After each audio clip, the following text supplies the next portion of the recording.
Linda Bonnar is a certified Master NLP Coach and Master NLP Practitioner, ICF and ANLP member, and author of Press Play, a popular book and accompanying workbook for youth coaching. Linda focuses on helping people to make, meet, and exceed goals in their personal and professional lives. She does that herself in a variety of ways, including marathoning and ultra-marathoning, and we'll hear all about that on today's episode of the Essential Coaching Skills Podcast. You are listening to the Essential Coaching Skills Podcast, a show devoted to uncovering the systems and the secrets that set the best apart, where you learn how to take your coaching clients to the next level, while you grow the coaching practice of your dreams. So sit back and relax, or sit up and get excited. Either way, you might want to pay attention. This could be important. Linda Bonnar, thanks so much for being here. Thanks for having me, Doug. I feel like we're going to have an incredible conversation already. I think we have already. Before we got on air, we just discovered a few things, like both of us are Brooklynites. Of course, I haven't been. I'm living upstate since COVID hit, but both of us runners. We probably passed each other running in Prospect Park. At least we would have done if I hadn't moved away when COVID started. So you've been there for how many years? We're here 2.5 years now. So you moved here for COVID. You said, I think I'm going to get to Brooklyn. Why not? Get there, COVID. We hear COVID is on the way. Why not move to America? Good thinking. In fact, let's move to the first hot spot in America and see what that's like. And the most expensive, right? Let's move not to, but to the most expensive part of it as well. There you go. Yeah. Well, I'm glad you did. Tell us a little bit about you now. So you are an NLP coach, trainer, or who is Linda Bonnar?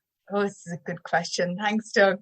Linda Bonnar is a lot of things currently, and I think I always have been as well, now that I say that out loud. One of the things that I do, one of the primary things that I do is my coaching. So I'm a Master NLP Coach and Practitioner from MindBridge Trainings.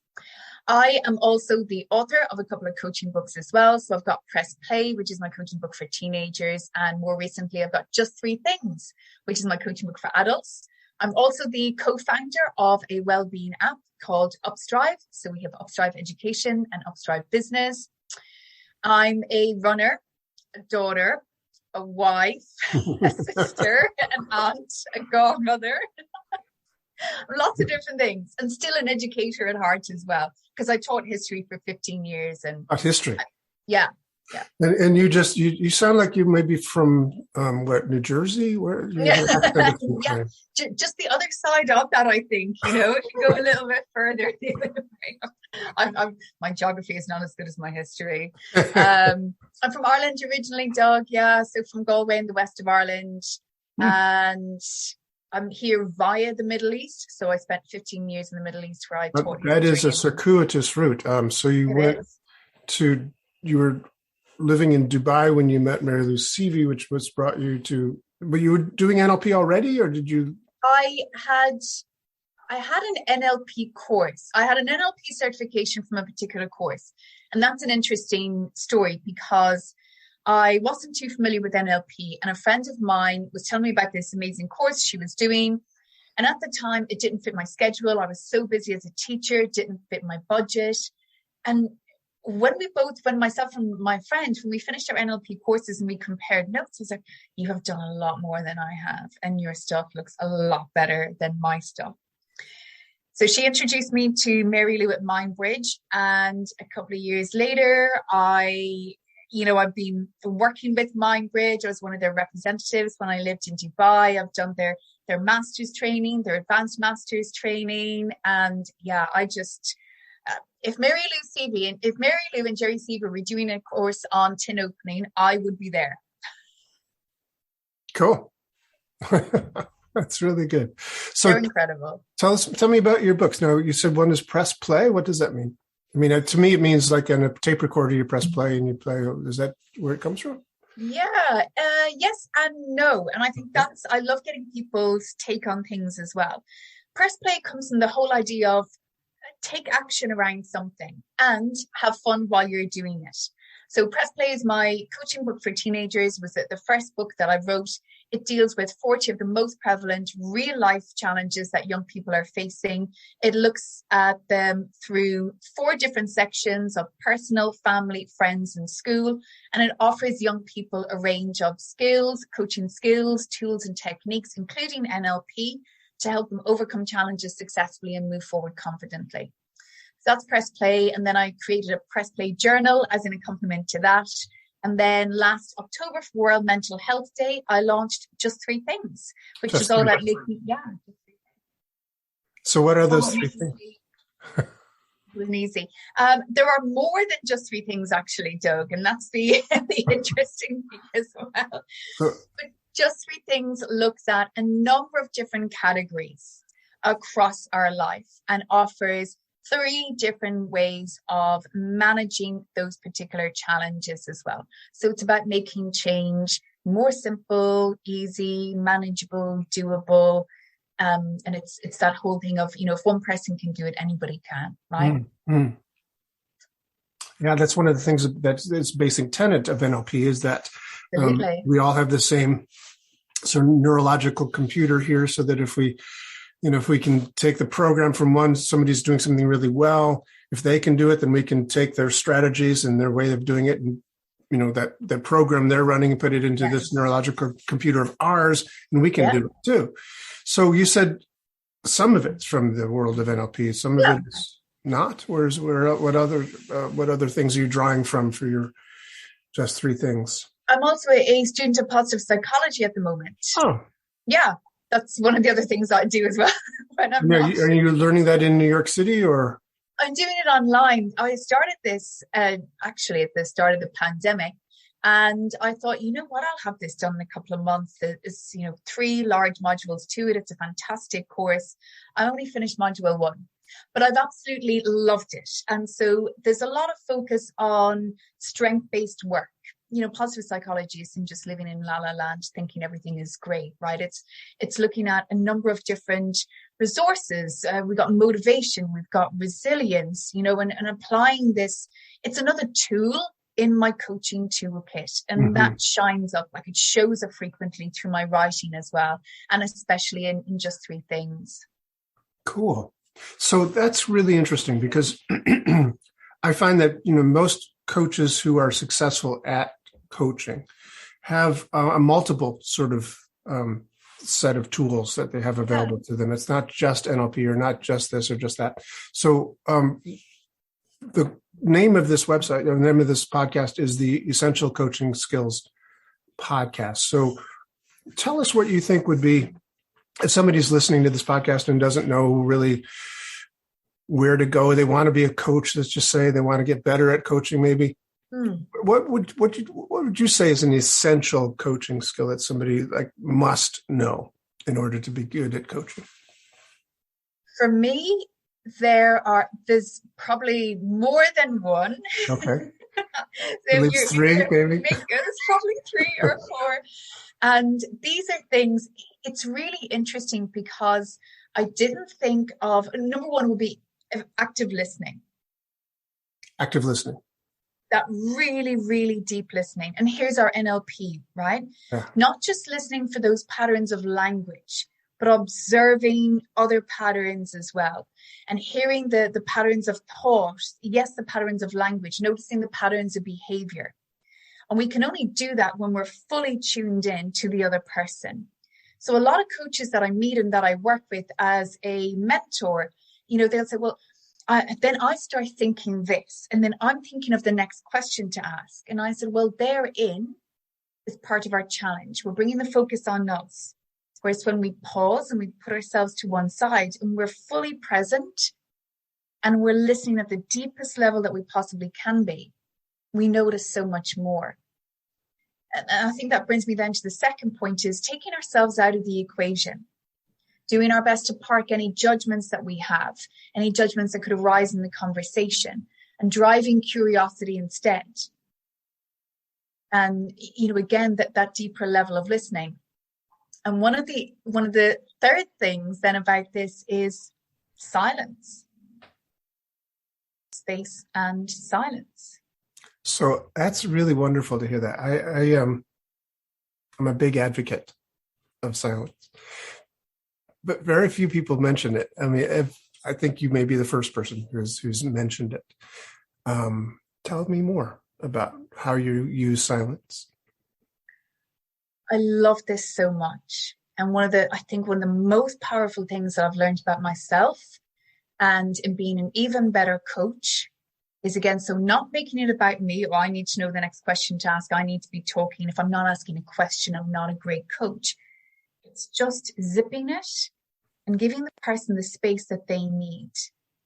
And I found that when I do that, oh my gosh, Doug, the things that people bring to a conversation or to the surface is phenomenal. When they feel that they're not going to be judged, they've got space, no one's going to interrupt them. It's such a powerful experience. What I noticed is a lot of people don't have that opportunity. Who gives us the time and the space?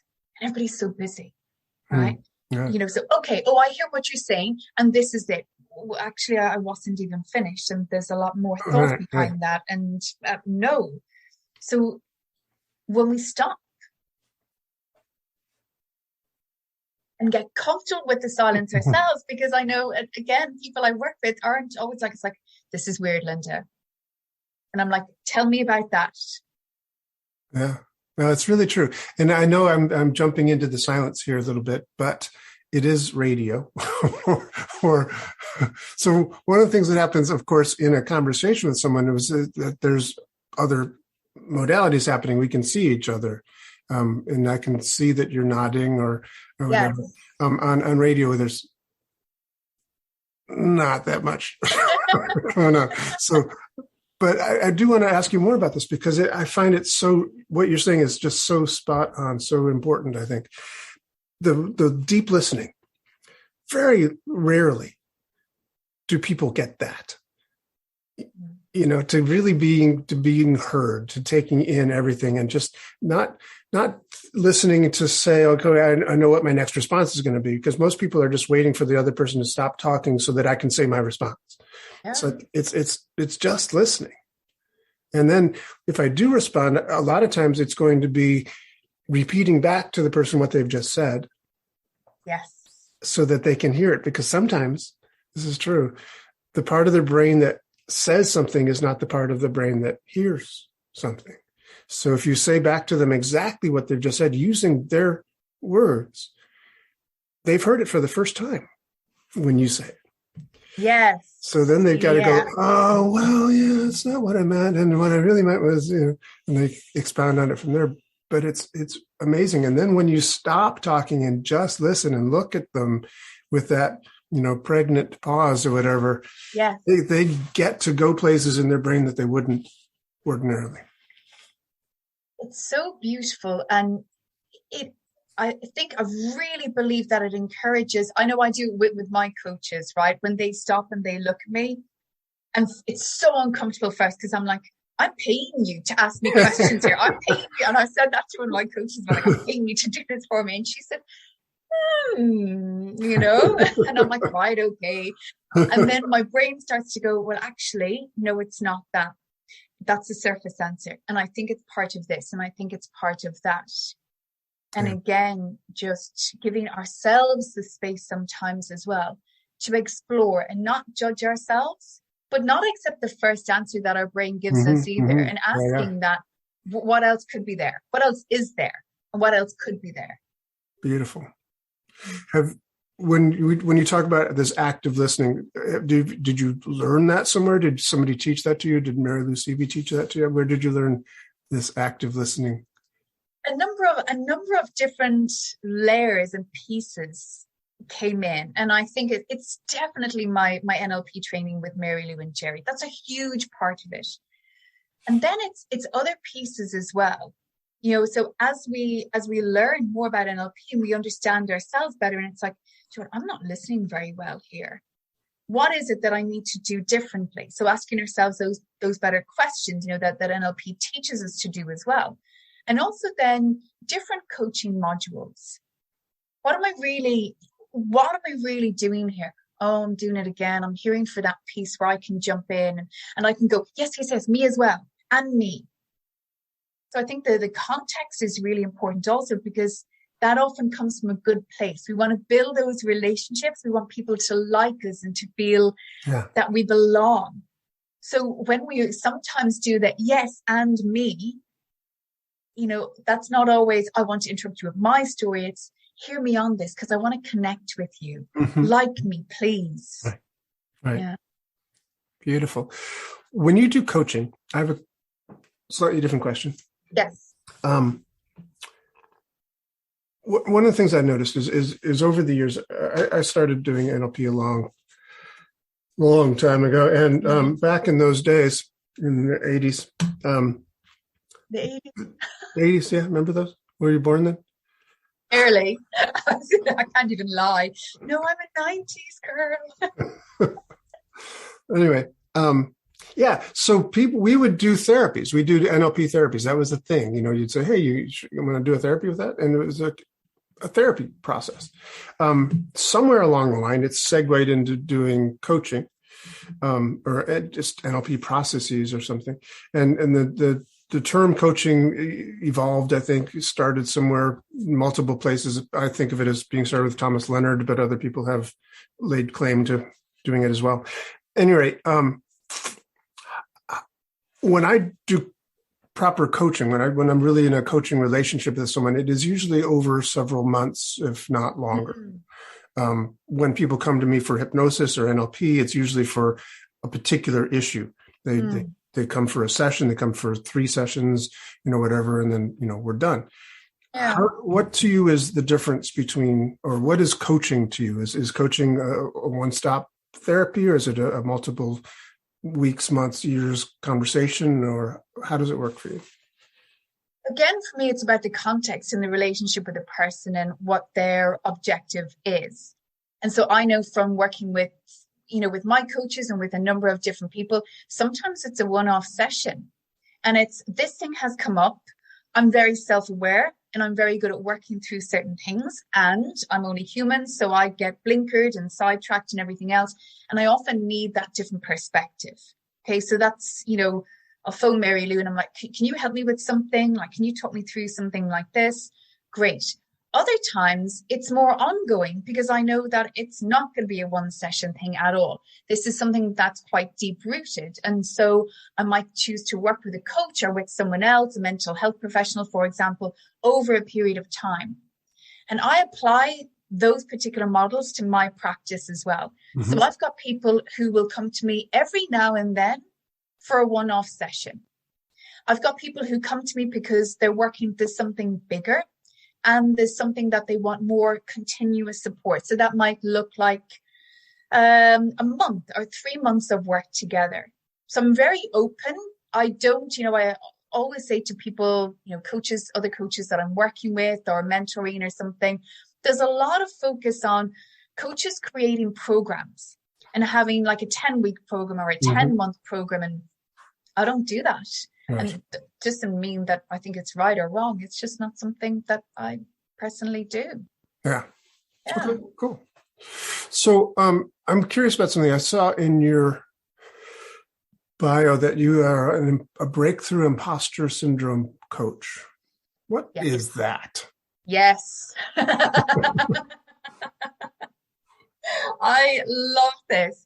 And the first thing that I always say is, right, so that the whole imposter syndrome is that feeling of, I shouldn't be here. Someone's going to find out, someone's going to find out that I'm not, this MCC certified coach through the ICF, or I haven't got all these NLP certifications. And what if I need more to be taken seriously? And so it's that feeling of being a fraud, like we're an imposter in our situations.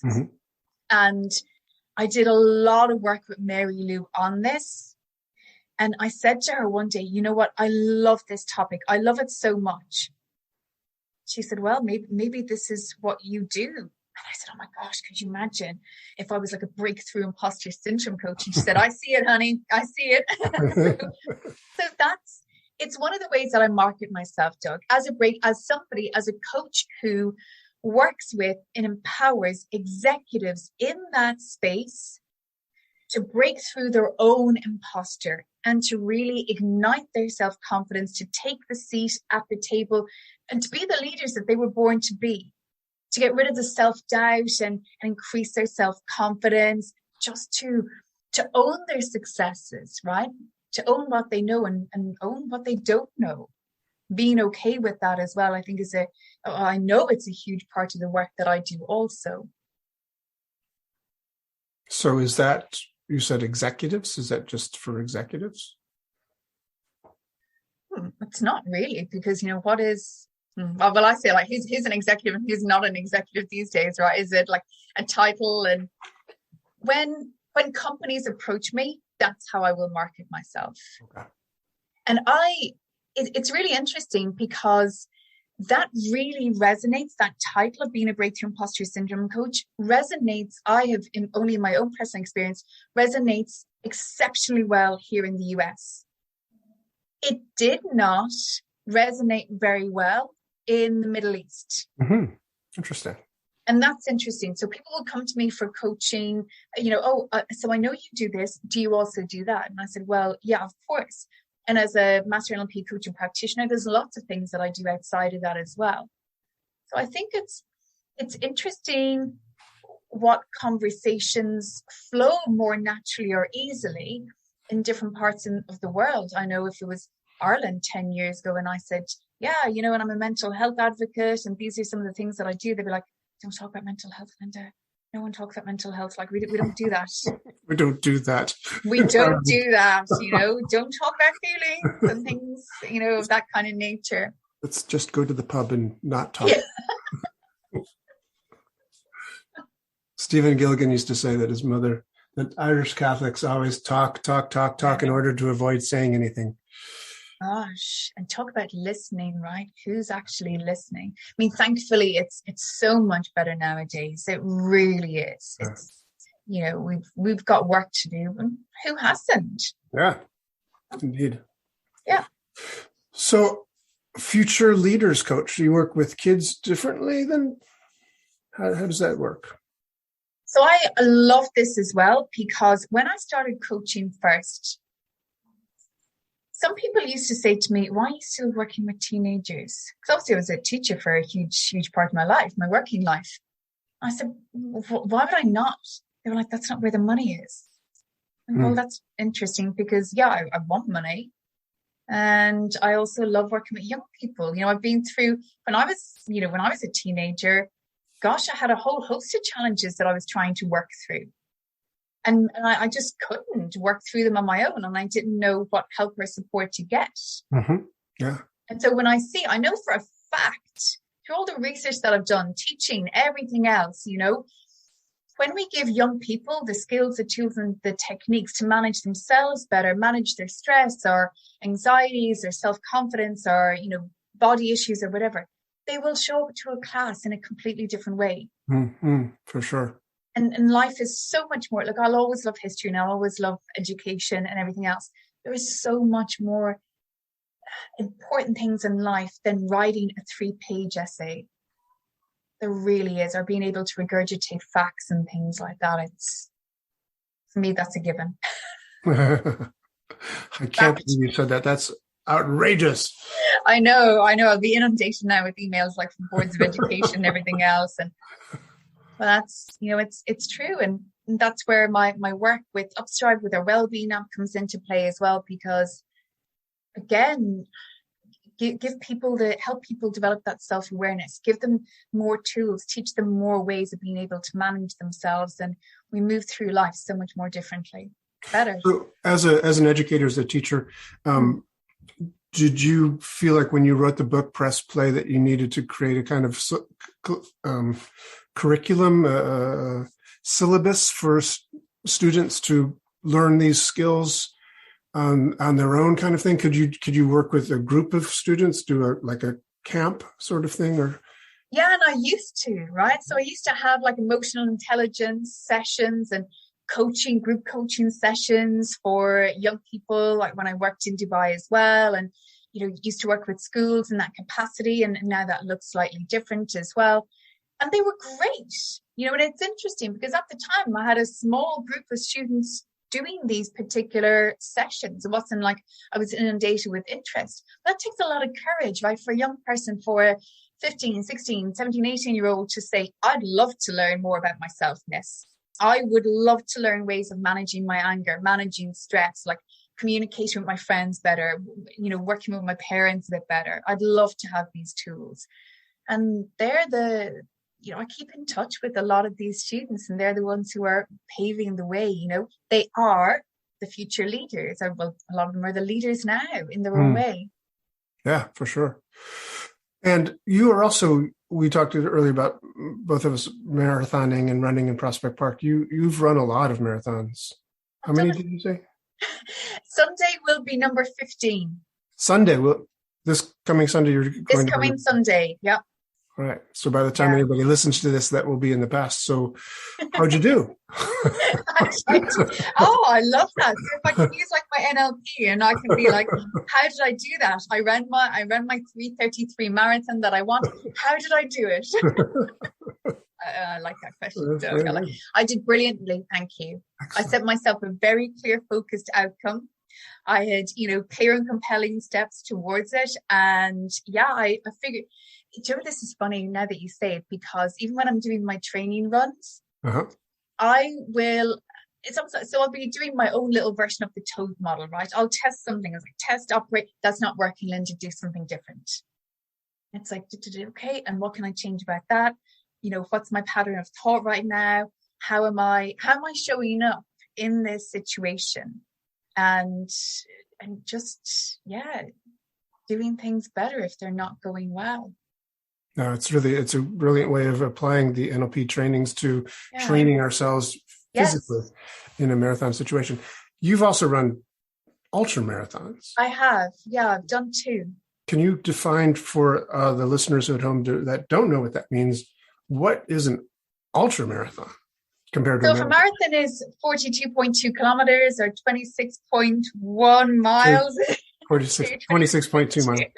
And that 0.2 is really important. Very important, yeah. So an ultra marathon is then anything longer than that.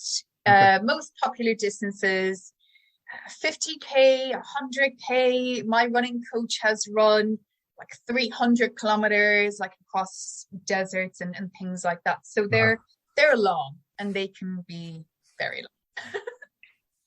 What I've done a 50K. What's it? Why is 72K? Where's that number come from? A 72K. I think it was the distance, right? So I did this in Oman, and it was up and down, just this incredible mountain range. But it was up and down. Gosh, I think Jebel. I can't say the name of the mountain now because I can't be sure that it's that one. It's been a couple of years, but it was 36 kilometers up and 36 back down. Wow! Yeah. So it was an ultra marathon up a mountain and back down. Yes. Yes. Oh my God. Yeah. It's not just long, it's hard. Oh my gracious heavens. I've got to try to translate that into miles. 50 kilometers is 31 miles. So that's like, oh my God, up a mountain and back down. Oh my, that's crazy. How long did it take you? 10 hours, 10 and a half hours, I think it was. Yeah. And that wasn't, when I did it, I was not going for a time at all. All I wanted to do was complete it. There was no pressure on me whatsoever. I said, you know what, I'll take this one step at a time. And what's really interesting is the amount of NLP that I used on myself along the way. And I can even, feel it now. And I did some hypnosis with Mary Lou also. And so it's getting yourself into that state of, that really deep, powerful state of, this is it. I can do it. And whether it's a simple exercise, simple NLP exercise like Circle of Excellence, or it's anchoring, or it's that, gosh, I can't even think of the name of it now. But I can feel it. Isn't it so funny, where you whole body feels electrified, and it's like, I can do this. And I use that every single race when I've got about 5 minutes to go, whether it's a marathon, whether it's a 10K or a half marathon, whatever it is. I'm like, come on now, you've got this. And it's almost like I set everything off in my body. And no matter how tired I am, I always have something left in the tank. Always. I always cross that finishing line, giving it absolutely everything that I have. And yeah, it's powerful. That's great. How important is it for you, for your own mental hygiene, if you will, to run on a regular basis? Is running a big part of how you stay together as a person? Yeah. And it's a beautiful phrase, mental hygiene. Yeah, it's lovely. Thank you for that. It's huge. I know myself, if I don't run for longer than 2 days, something's not right. And so I'll use this week as an example. So I usually have Sunday as a rest day because, my marathon was so close. My running coach gave me a rest day on Monday as well. So I've had 2 rest days in a row. Come Tuesday morning, I'm not myself. I know that I'm not. And I get so much from running. And it's interesting because one of the most powerful questions Mary Lou ever asked me was, when are you going to stop running? And I said, stop running. Yeah, now that's the way I took that question. I'm making an assumption there, but I was like, oh, why would I stop running? It keeps me healthy and it's part of my mental health and everything else. And she said, she goes, let me rephrase that. When are you going to stop running from yourself? And I said, well, that's a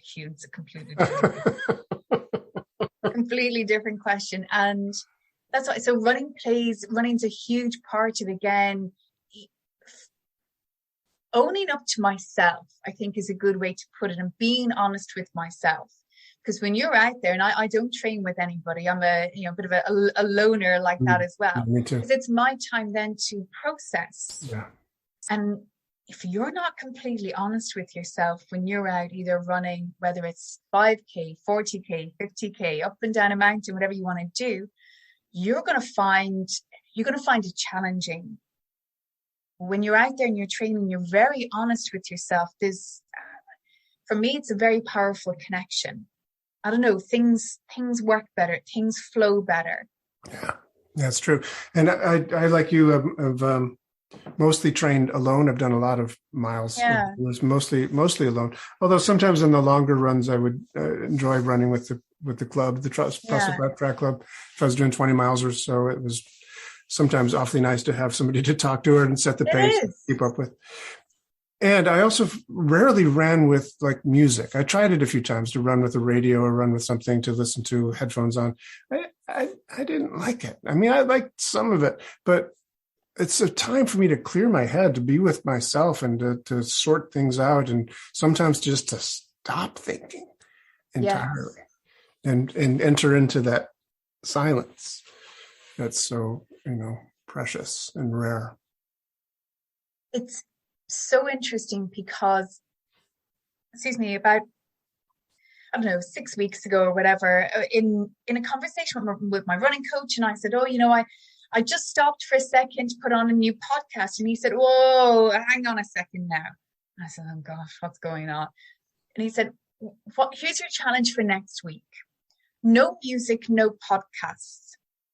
And there's only sometimes that I'd listen to music, but I was trying to catch up on podcasts and everything. Mm-hmm. And he said, nothing. I want you to listen to your body. And I went, boring. But I'm out doing my training run. And I'm like, it is amazing what you hear and what you can tune into when you're not tuned into something else, or when you're not plugged in. Running from something. Sometimes, yes. Yeah. And how many runners do you see? And I'm not saying that anybody who's plugged in isn't plugged into something wonderfully fantastic and motivational and everything else. Gosh, there's no judgment here at all. It's really interesting. I ended up then running with a gentleman in the park one day, and he was a lot faster than I was. And I was really struggling to keep up. And he says, come on, you're doing great. And I said, lovely to meet you. You go on. And he kept waiting for me. And I was like, gosh, would this guy ever just, whatever. And he said, hear that. Hear that. And I was like, hear what? Like, what's he hearing? And he said, is there? He goes, there is no better sound in the world than a runner's footfall, than hearing your footfall. That beat right, toot, toot, toot, toot. And I was like, oh my gosh. He said, and listen to us. He goes, we're so in sync. We've just met, but we're so in sync. And I said, this guy's mad. What's he talking about? But he was right. We had just whatever it was. Mm-hmm. We were just in flow. We had that rhythm going. And I was like, gosh, it's that. Yeah, it's wonderful. It's interesting you should say that. I was in Boston this past weekend watching my nephew run the Boston Marathon. I have run it once before, but he was running it this coming weekend and this past weekend. And we went out on the course to watch him run out to Wellesley College area. And it was amazing watching these thousands of people run by. And at one point, I totally went into trance just listening to the footsteps going by. Thousands of people running. Just, it was amazing sound to hear those things going. Obviously, they weren't in sync, but it was just this wave of these footsteps. All you could really hear was this footsteps. It's hypnotic, right? It totally was. Yeah, absolutely. Yeah. Have you ever assigned a client running as a therapy? I generally don't assign things. Oh. I'll do my best to allow the client to come up with some suggestions that will be helpful for them. And if I feel that they're giving themselves something easy, I'll challenge them on it. I will often put a request in. I say, here's what I'd love you to do. And I deliberately don't, assign or suggest things that have worked for me. Because they've worked for me doesn't mean that essentially work for someone else. If someone says that they would like to give running a go, or that they'd like to do something different in terms of exercise, then that's different. Yeah. Yeah. I mean, I'd love it, right? I'd love to say, look, here's what you need. Oh, here's my favorite one. Here's what you should do. I say that in air quotes for people who are listening, because it's like, really? Should I? And Linda, as a coach, should you be saying that? Well, do you go kind of Ericksonian and suggest that they might want to go for a run and start running? What could be useful in this situation, when you step back and you gain a greater perspective, you'll probably notice that actually something useful in this situation would be to get outside and go for a nice walk, potentially a run. Who knows? I think you do. So yes, you have done that.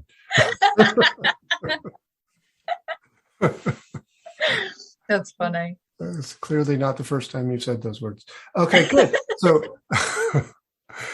and one more thing I want to ask you. Yes. The Essential Coaching Skills podcast, I always want to ask my guests at least two questions. One I've already asked you, what is an essential coaching skill to you? And the second one was, what would be essential for somebody who wants to be a coach to be successful in coaching? In other words, from a business perspective, a marketing perspective, I mean, how can you do it? How can you make a living? You went from teaching, you told me a little bit about your history. You were teaching history in Dubai. And then I think you were, tell me that story once again. You met your husband, but you couldn't both get teaching jobs, or what was that? Yeah, so I moved to Qatar to get a teaching job because I couldn't get a teaching job at home. So I moved to Qatar in 2004, spent 5 years there. I met Steve. He was also a teacher. We're like, great, teaching's a great job you got two people in it, you can move all over the world and it's fantastic. We could not get a school that had a teaching job for the two of us, or even schools close together. There was a job in Thailand for Steve. There was a job in Peru for me, and there was nothing together. And we were looking to move from the Middle East at the time. Wasn't anything wrong. We just fancied a change. And then we ended up in Dubai. Because you could get a job there. Because the two of us could get jobs there. Yeah. And that's where you met the Seavies, is that correct? So that's where I met Mary Lou and Jerry. I sometimes call them Jerry Lou. To their face? It was stiff at the tongue one day, and then it just kind of caught on. I was like, hey, Jerry Lou. And they're like, oh, hey, Linda. But yeah, that's where I met them. And I was doing I had just left teaching full time actually when I started their Master NLP Coach and Practitioner, Master NLP Coach and Practitioner course. And so I think, sorry, Doug, were you even finished answering your question? I was just going off into an answer there. Well, the question is, I think, the answer to the question is coming up soon. But the idea, you segued from teaching as a profession into doing coaching as a profession. So how do you get clients? How do you put yourself out into the world in order to have a viable business? Yeah. So for me, it was all about, I had to be very clear about what it is that I now did. And so at every opportunity, and I mean every opportunity, networking, this is what I am, this is what I do, this is the value that I add. Where do you do this networking? At live meetings? Oh yeah, I went to loads of live meetings. I contacted people. I said, like, this is what I do. When I say I contacted people, I contacted magazines, radio shows in Dubai. I built up relationships. Like I continually built relationships with people, and I used the relationships that I had, and I do not mean this in a manipulative way at all. I used the relationships that I had to see where I could add value. So parents that I knew of young people that I used to teach might be like, Karen, I know that you are the editor for this particular magazine. Could I write you a piece on this? Like, I love writing. What would be useful? And just like, oh my gosh, Linda, can you write this for me? Can you do this? Yes, of course I will. And a lot of stuff I ended up doing for free, or there was some kind of a value exchange along the way. Mm-hmm. And I think having faith in yourself as well. Because there were a number of times when I phoned my husband and I said, I'm out. When we move to the US, I'm getting a teaching job. This coaching thing is not working out. This is what I'm doing. And he said to me, it's like, oh, hello, who is this? I said, obviously, it's me. And he says, oh, I'm sorry. I thought I was talking to Linda Bonnar, life coach, author of the fabulous book, Press Play, and just generally fantastic woman. And I went, okay, bye. It's like, bye. So every now and then it's like, we need to be our own cheerleaders, okay? We need to be able to put our hands up and say, this is not easy. I'm struggling here. Where can I use some help? Because there'll be moments like that. But having, people talk about that inner compass and that North Star, being very clear about what it is that you want. And knowing that sometimes that means doing other things so that you can do what you want. So I took a part-time teaching job a couple of years later. And I'll never forget a couple of people saying to me, oh, you're not a real coach anymore, Linda, because now you're doing part-time teaching. You couldn't make it work. And I felt like saying, you have no idea why I've taken a part-time job. You haven't even asked me. You've made an assumption about me. Really? And it's interesting, Doug, because from that part-time teaching job, so many opportunities came on for me, including radio work. And all of a sudden, I've got people going, heard you on the radio, saw you in that. I said, oh, yeah. They're like, you get erect. And it's, so it's, I think it's persevering and being resilient as well. And how do you do that? I was going to say run marathons. You might want to find. You might find that if you run a marathon. It's, again, when the going gets tough, right? Some of us might have had that old passion of giving up or doing something that didn't serve us, and we end up at square one again. So here's where NLP and coaching, of course, is fantastic. Right, I want a different result. What is it that I need to do differently? Well, I need to keep going, right? So do you know what? Maybe I need to do this, or I need to do that, or I just need to go through it and see how I can grow through it. And that comes with, asking for help as well and becoming resourceful. Because yourself, Dilla, NLP, we've got all the resources we need inside of us. Mm-hmm. Sometimes I know for me personally, they're not always at the forefront of my mind. I've got to dig a little bit. Yeah. And I think of getting up that hill in Prospect Park, right? Or getting up the hill in the Dublin Marathon. And I'll never forget it, years ago. There's a gentleman standing on the sidelines of the street and he says, come on, lads, here's the hill, dig deep. And I'm like, is this lad ever run this? Because this is really hard. And it's like, well, hang on a second. I have got the resources. I have got that energy. They're just a little bit, he's right, I do have to dig deep. So we dig deep and dig deeper. And sometimes even deeper again. Nice. Okay. I liked what you said before about you have to go through it or grow through it. Yeah. Great phrase. It's a choice, right? Yeah. And I often think, by the way, that when you come back around to square one, you're not actually back at square one. It's not a circle; it's a spiral. Oh no! Yeah, you're at a higher level than you were before because of the experiences you had, and yeah. Sorry, you sparked something within me because people often talk about going back, right? Oh, I just wanted to go back to the way it was. But no matter what we go through, we're never the same. So we can feel like we're back at square one. Maybe we're at like 1.1 or 1.5 or something, because again, I think it's choosing the way, framing it in a particular way, that what learning did I just get from that experience? How did I grow? And there's resilience, right? Going through it and growing through it. Beautiful. Yeah. And it is true. I mean, I've when I started doing NLP and hypnosis as a full-time occupation, I also went back to teaching piano at a local school in Park Slope in Brooklyn, the Berkeley Carroll School. I taught in their after-school program just a couple of days a week, but still it was fun to be in it. And I met people there, and it was valuable. And there's, very, very interesting, actually. Yeah, nice. This has been just so interesting. Thank you. It's such a pleasure to meet you. And I, hearing that you're from Ireland and that you're working with Mary Lou Seavey and Jerry, and so I thought, oh, well, she must be in Virginia or something. So find out you're across the park from my apartment. I'm literally across the park, yeah. Of course, I'm not in Brooklyn at the moment, but still, amazing to find that out, and that you're a marathon runner. Such a pleasure. If people want to find out more about you and how they can get in touch with you, learn from you, hire you, how would they do that? Yes, drop me an email. I'm at linda@lindabonnarcoaching.com. You can visit my website, lindabonnar.com. Connect with me on LinkedIn. Drop me a message there. I'm Linda Bonnar there as well. I'm just Linda Bonnar. I'm just Linda Bonnar. Linda Bonnar everywhere.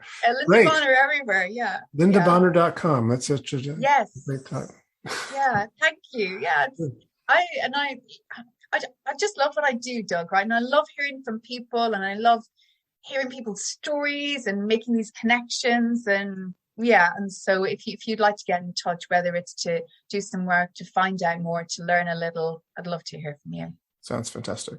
Thank you, Doug. Right, thank you. Amazing. Yay. Well, that's our show for today. Thank you so much for joining me. If you want any more information about today's show, please visit our website at www.essentialcoachingskills.com. Be sure to tune in again next week for our next episode and discover even more about the systems and the secrets that set the best apart.